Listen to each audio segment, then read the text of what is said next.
అంటే ప్రతి కంట్రీ నుంచి ఒక్కొక్క ఇప్పుడు ఇండియా అనే కంట్రీ ఉందండి.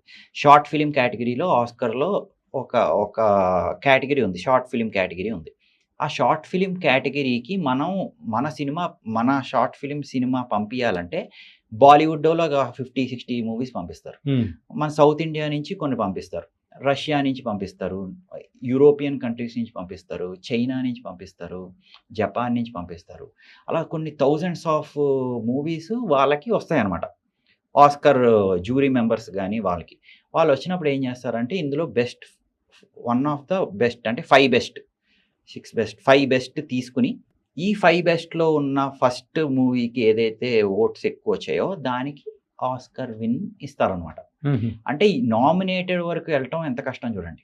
ఇప్పుడు నామినేషన్ వరకెళ్ళాలంటే గూడా మనం ఎంతమందిని దాటుకొనెళ్ళాలి. హ్మ్. అలా మనోళ్ళు గూడా ఇంకా బాలీవుడ్ వాళ్ళు గూడా, ఇంకా టాలీవుడ్ తమిళ్ ఇండస్ట్రీ వాళ్ళు గూడా ఇంకా కొంచెం ప్రయత్నించాలి. ఎందుకంటే బాగా ఫుల్ ఎక్స్‌పెన్సివ్‌గా తీస్తారు. మన యాహ్! ఇండియన్ సినిమా ఇండస్ట్రీ అనేది బాలీవుడోళ్ళు గాని చాలా ఎక్స్‌పెన్సివ్‌గా తీస్తారు. అన్ని లాంగ్వేజెస్‌లో గాని, వేరే ఎక్కడికెళ్ళినా గాని మన ఇండియన్స్ కానీ, తెలుగు వాళ్ళు పక్కా ఉంటారు. మరి అవును. హాలీవుడ్‌లో మన తెలుగు వాళ్ళు చాలా తక్కువ మంది ఉండడానికి రీజన్ ఏంటంటారు?